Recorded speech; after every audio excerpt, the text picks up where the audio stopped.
Welcome back to SoulSHINE. Today, we are talking about why fulfilled people don't actually have fewer problems. They've just got better ones. And how upgrading the quality of your problems can upgrade the quality of your life. This isn't about self-improvement. It's about self-returning, but with the highest, most conscious level of thinking and your growth at the center. So let's begin. Today, I want to return to two ideas that we explored in really early episodes, not because we've outgrown them, but because they are growing with us. So back in episode 4, we asked a simple but radical question. What if the purpose of life is just to live? Not to do anything, not to perform anything, not to fix anything, not a role, not justified by a title, not measured by an outcome, just to live. In episode 5, we explored what happens when we stop treating our emotions as obstacles and instead allow them to become messengers, even allies. So today we're going to weave those two ideas together through a different lens, a really specific one that we all have, we can't escape, and that's the lens of problems. Whether we admit it or not, so much of our lives are organized around the problems we believe we have. So here's how we're going to walk through this today. First, we're going to reframe what a problem really is. Then I'll show you the difference between a low quality problem and a high quality problem. And by the end, I'll give you a simple way to upgrade any problem you have in real time to be high quality. The problem that something isn't working, the problem that we feel behind, the problem that we should be happier by now, the problem that we don't feel as connected as we should, the problem that someone doesn't see us, respect us, choose us, or value us in the way that we hoped. And if you're listening to this, chances are your life looks pretty functional from the outside, maybe even impressive. Maybe you are the person that everyone comes to. You're the reliable one, the one that holds it all together, the one who performs and sets the standard. Okay, I see you. But inside, you feel that there's this kind of low-grade friction, and it's not loud enough that you would say you're like in a crisis full on, but it is persistent enough that it follows you into the quiet moments. It shows up when you finally slow down, when the achievement is complete, but that relief doesn't quite last, when you've done all the right things and you still feel restless, and you catch yourself thinking, is this it? So here's this unnamed pain I'm going to name for us. It's not that your life is wrong. It's that your life is asking more of you. Something inside of you is asking for more of you. And so often that ache, it's not a sign that we're failing. We're just outgrown something that once fit us, which is a beautiful thing. That's evolution and growth over a lifetime. We want that. We want to be just uncomfortable sometimes. And one of the most common ways we respond to that ache, especially if you're a high-achieving, emotionally intelligent woman or man, is that we try to problem solve our way out of it. We make it into a project. We tighten the system. We optimize the schedule. We add another routine. We read another book. I know you feel me because this is what I do too. We do another round of like, oh, what's wrong with me? And the reason this makes sense is because most of us were taught, either implicitly or explicitly, that the goal of growth is to eliminate problems, to arrive at a place where things feel smooth, regulated, resolved, where life feels like you finally found the cheat code. I mean, even the word itself, problem, that is so loaded with our inherent bias, our judgment, and our limitation. You guys know I love to look up a word in a dictionary and then start to deconstruct it. So what does the dictionary say? A problem is? It defines a problem as a matter or situation regarded as unwelcome or harmful and needing to be dealt with and overcome. Wow. So of course we want to eliminate it, avoid it, protect ourselves from it. But when you live a life trying to avoid problems, you end up living a very small life. This is where I want to slow down with you, because this is one of those moments that can sound inspiring, but it's actually really freaking practical for your everyday. Your brain is designed to look for problems and solve problems. Because you're human, because it's your biology, because your brain is gorgeous and it's evolved to keep you alive. So this means that it's constantly scanning for what's going to go wrong, what needs to be corrected, what needs managing, what needs to be fixed. And if there are no real threats, do you guys know that it creates problems anyways? Yeah. Not because it's like being dramatic, but it's doing its job. It's literally meant to like scan problems and fix them. Nothing has gone wrong. And now we can actually like use this for us. That's the goal of this work, to be in consciousness and conscious creation with our lives, which means with our brains. So our goal is to work with our brains, not against our brains. The issue isn't that you have problems. The issue is that we are spending our precious life force solving problems in a way that shrinks us instead of grows us. We focus on all the problems, on the pain that they cause, on how we can eliminate them. And we treat problem-free as like the promised destination. But you already know that we don't live a problem-free life. Just like emotions are 50-50, life is 50-50. So this is where we're pulling in those concepts from episode 5. There is no emotional state, no relationship, no career, no identity, no amount of money that eliminates discomfort entirely. It's 50-50. And that is not by mistake. That is by beautiful design, a portal for depth, for meaning, for choice. So here's the real question. Instead of trying to eliminate problems, what if you got to choose the quality of your problems? Let's take a quick pause, because if this is landing, I need you to stick with me. Hit subscribe right now so you don't miss what's coming next. That is how this community grows, how we stay together, and how we keep adding onto each other. I want to see you shine. So join this community. Okay, let's get back into our problems.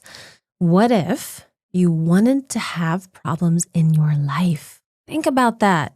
I don't mean chaotic, unnecessary suffering, not that.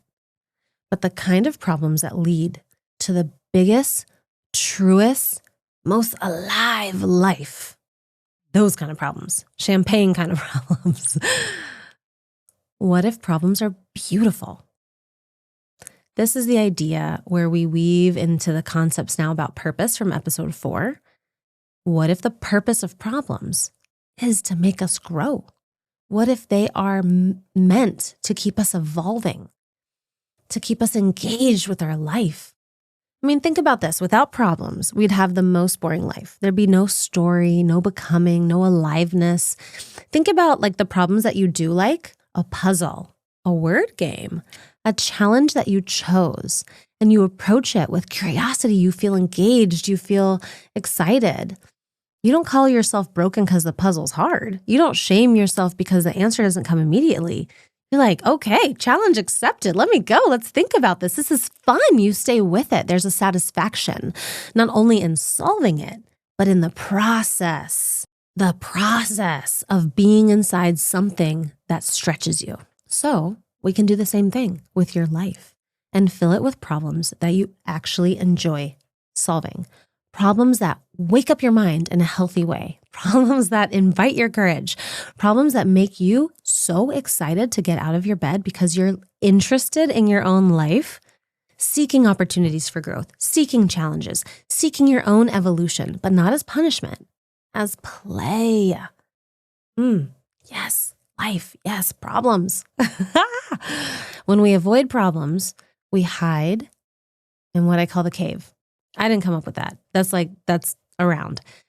And everyone uses the cave analogy as the cave of safety, the cave of predictability, the cave of, at least I know how to survive here. And the usual way that we're taught about problems is that they're harmful, right? We just said it in the definition, and that they need to be eradicated or avoided. So then we define problems in the most limiting way, in a way that's overwhelming, in a way that's scary, in a way that threatens our survival. So of course we need to hide in the cave. Of course we need to shrink and to numb out and just be fine.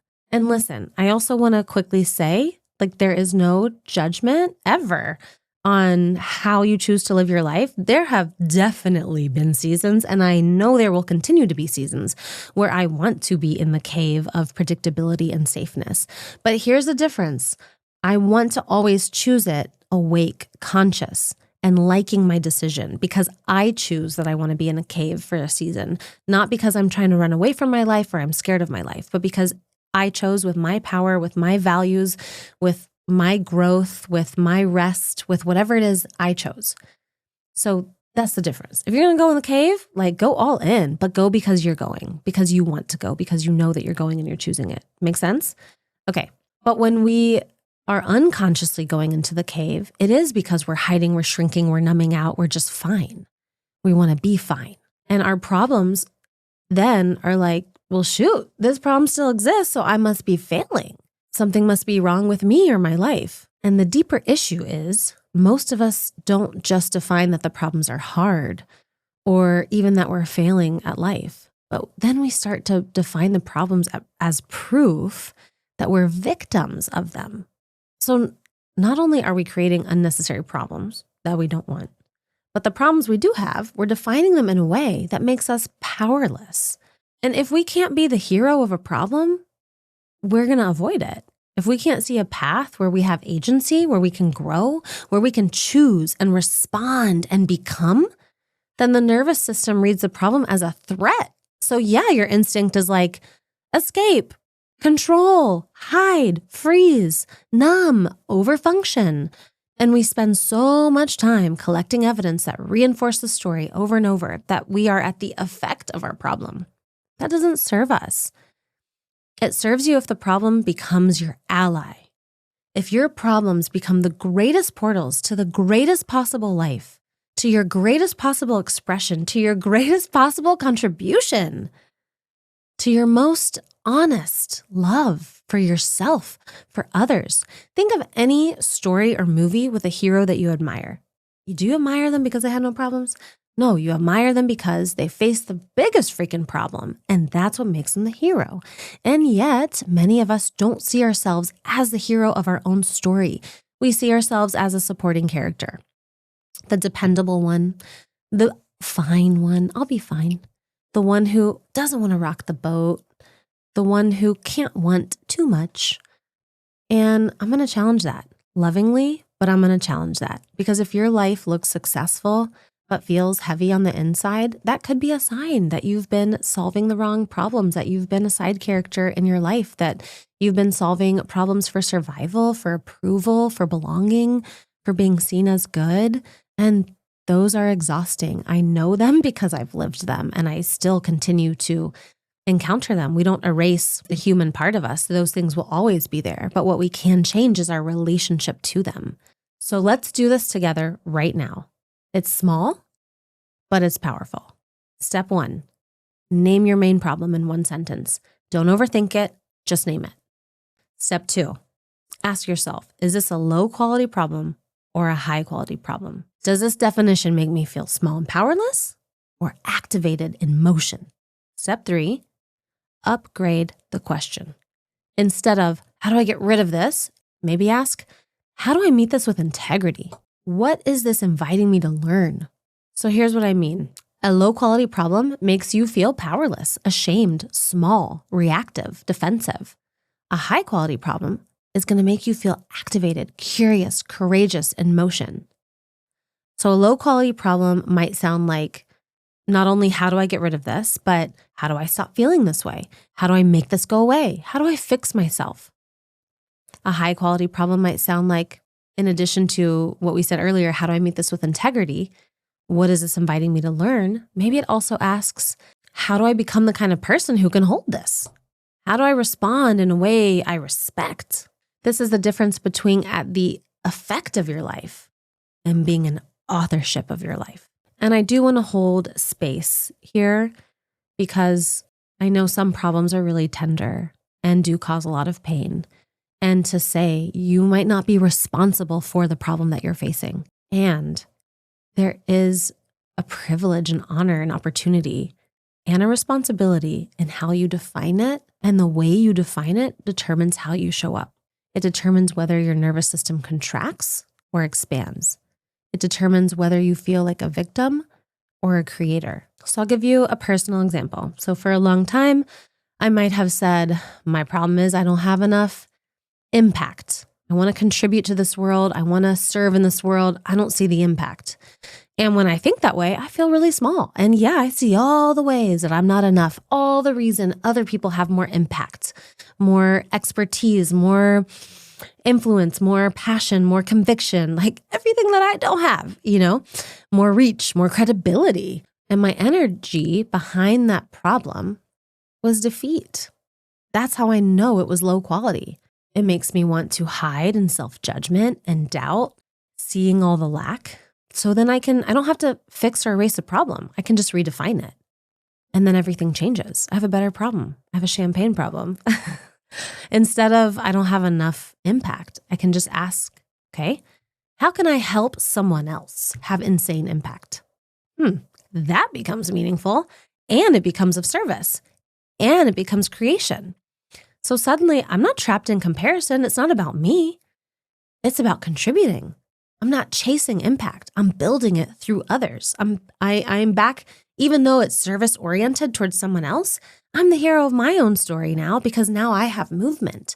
Now I have life to work with. And I want to give this credit to my very first mentor who taught me in cognitive emotional tools, Brooke Castillo. And she stumbled upon like this idea and what sort of launched her. And she used to say that she had a weight problem. And of course, that problem created so much suffering because it framed her body as the enemy, as, food as the enemy, as her discipline as the solution. And so she got curious enough and realized that she wasn't overeating because she lacked willpower. Like she had discipline, she had willpower. She was overeating because she didn't know how to feel certain feelings. So in redefining the problem changed. Now it was no longer a weight problem. It was a relationship to her emotions problem. It was an underfeeling problem. It was a self-trust problem. It was a presence problem. How do I stay with myself when I'm uncomfortable? Problem. Dang, that's high quality. Why? It leads to intimacy. Intimacy with the self. And it solves it at the root, not just the symptom. So sometimes we can simply decide that we no longer have a problem. Like, let that be an avenue too. Remember when we said the brain makes unnecessary problems? Do you ever stop to think, is this actually a problem? Do I decide it's a problem? Do I want it to be a problem? So let's use the same example. Maybe you think your biggest problem is losing 10 pounds. But if you ask yourself, why? Why do I want to lose the 10 pounds? And you don't like the reason? Maybe the reason is fear. Maybe it's shame. Maybe it's related to your worthiness. Whatever it is, but you don't like it, you can just decide, that's not a problem I am willing to live inside anymore. And that decision alone can be liberation.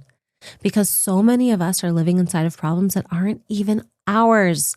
We inherited them, we absorbed them, we were trained into them, and we kept solving them because we thought that was what being good meant. Yeah, me too. So let's talk about people, because this is where the mind gets sneaky. We often decide that other people are our problem. Yes, people don't behave the way I want them to. People don't respect me. People don't choose me. People don't change. Okay, does that feel low quality to you or high quality? Because to me, that feels low quality. Because what am I going to do? Run around and control them, monitor their thoughts, make them choose me, make them respect me, manage their emotions?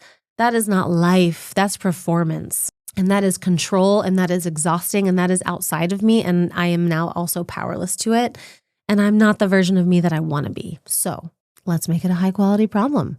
How do we do that? We reframe it into something I have agency for. Instead of, oh, this person's annoying, maybe I try, I am learning how I want to respond when I'm annoyed. Now my problem becomes growth.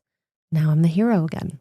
Instead of, people at work don't respect me, maybe I try, how do I become the kind of woman who can let people be wrong about me and still stay in my truth? Whoa, now that problem becomes beautiful, self-sourcing validation, freedom, integrity. That problem, that creates a woman who can hold bigger goals, bigger leadership, more visibility, not because she's spending her time and her life force managing other people's perception. She's building from within. Here's another question that can change your life. What do you want your biggest problem to be? Because right now, whether you realize it or not, you're already solving problems every single day. The problem of staying small, the problem of staying safe, the problem of overfunctioning to stay valued, the problem of silencing your truth to preserve belonging. I know, I do it too. These problems are familiar, they're predictable, and they're exhausting. So here's the emotional cost of staying here. You begin to confuse numbness for peace. You start disconnecting because you're being realistic. You trade your aliveness for approval, and then you wonder why joy feels so far away. And this is the tension that so many of us live inside. There's one part of us that knows there is more to life. And then there's this other part of us that has learned to survive without it. It's not that we're ungrateful for this beautiful, incredible life. We are, of course. And we're just noticing where we've outgrown the problems that once protected us, or maybe once used to excite us. Here's a counterintuitive reframe I'm going to offer you. What if the discomfort you're feeling isn't a sign that something is wrong, but a sign that something really matters? In acceptance and commitment therapy, one of the central ideas is psychological flexibility. And I will have the show notes with the citations. This is not about the ability to feel good. This is about the ability to stay present, open, and values aligned, even when life is uncomfortable. You know what the research shows? That when we stop trying to eliminate difficult thoughts and emotions and just relate to them differently, your suffering decreases. Not because life gets easier, but because you stop fighting yourself. So let's bring that back to problems. You are allowed to stop treating your inner experience as a problem to solve. You are allowed to stop fixing yourself. There's nothing that needs to be fixed. You are whole. You are beautiful. You're a freaking miracle. Instead, you can ask a different question. What is this experience inviting me into? Not how do I get rid of this problem or feeling, but who does this feeling ask me to become? What does this feeling ask me to become? Because high quality problems live in that second question. A high quality problem doesn't ask you to disappear. It asks you to deepen. It doesn't demand perfection. It calls for courage. It invites you to be more honest, more creative, more aligned. And when you choose a high quality problem, you engage the most evolved, conscious parts of you. You become someone who can stay present with discomfort, someone who can act from values instead of fear, someone who can hold complexity without collapsing. And that is where transformation becomes embodied. It becomes lived. It's not a mindset. It's not a performance. It's felt. It feels like grounded, but also expanded, like you're exhaling into yourself, like a return to yourself, like realizing you don't have to run anymore. It feels like making choices that are clean instead of like compulsive or overly calculated. It feels like no longer negotiating with your own truth, like living from the inside out. My friends, I'm right there with you. And this is why I'm so compelled to live at this intersection between science and heart, between science and lived experience. It's not just about like what I've learned as a coach and emotional cognitive skills, but about being a human who myself has walked through reinvention. And I've seen others over and over walk through reinvention at different points in their life. People don't change when they eliminate discomfort. They change when they stop abandoning themselves inside of it.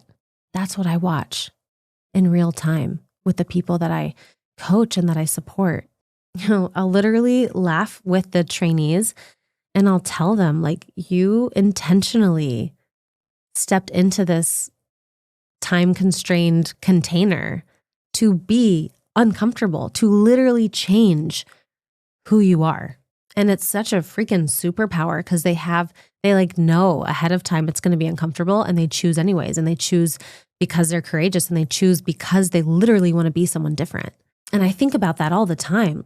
Like they are doing it with their conscious minds. And that already alleviates suffering. That already makes it exciting. That already makes it a high quality problem. Like, who am I going to be in my career? Who am I going to evolve into with this, additional training? And that's what I have lived too. I have been the woman who keeps waiting and waiting to feel ready. I've told you on this podcast before, I've had this space in my heart for years. It was almost 5 whole years, waiting to feel ready, waiting to feel confident enough, waiting to feel like I knew enough. You know what my real problem was? It wasn't readiness. It was self-trust. The woman who keeps saying that she has no time. What if your problem isn't time? What if it's boundaries? What if it's worthiness? The belief that rest must be earned? It's one that I still struggle with. What about the woman who keeps saying that she's fine, but she really feels numb on the inside? Because I've been that woman too.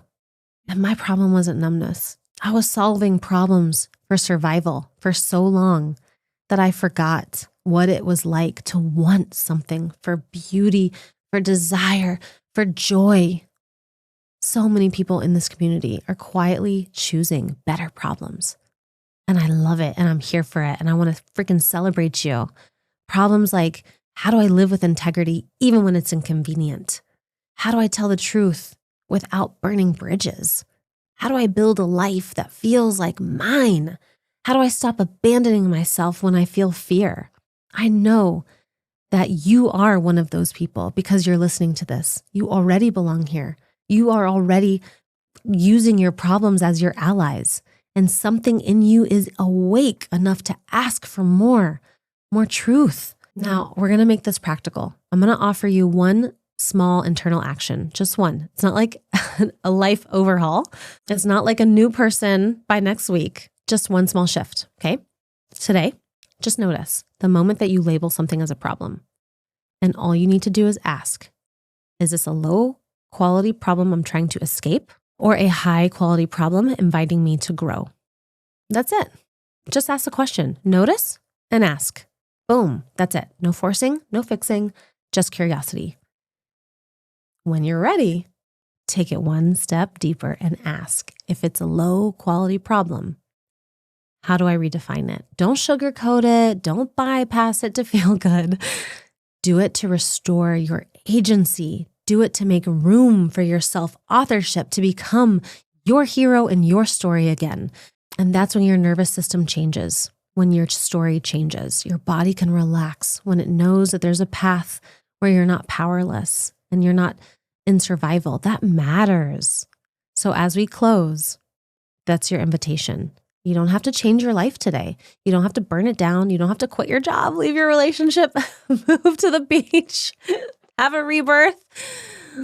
No, let's take these beautiful problems. They're already rich and ripe for you to have the most beautiful life. So stay in this life. Stay with these problems. They're right here. You don't have to go get new problems.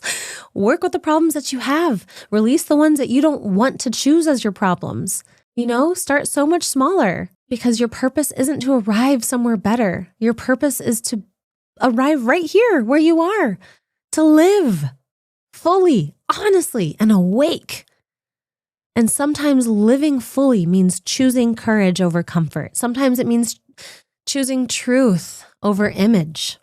Sometimes it means letting yourself want what you want without needing to justify it. Sometimes it means allowing the ache to be meaningful, not a crisis, not a flaw, but like a signal, a compass, a portal.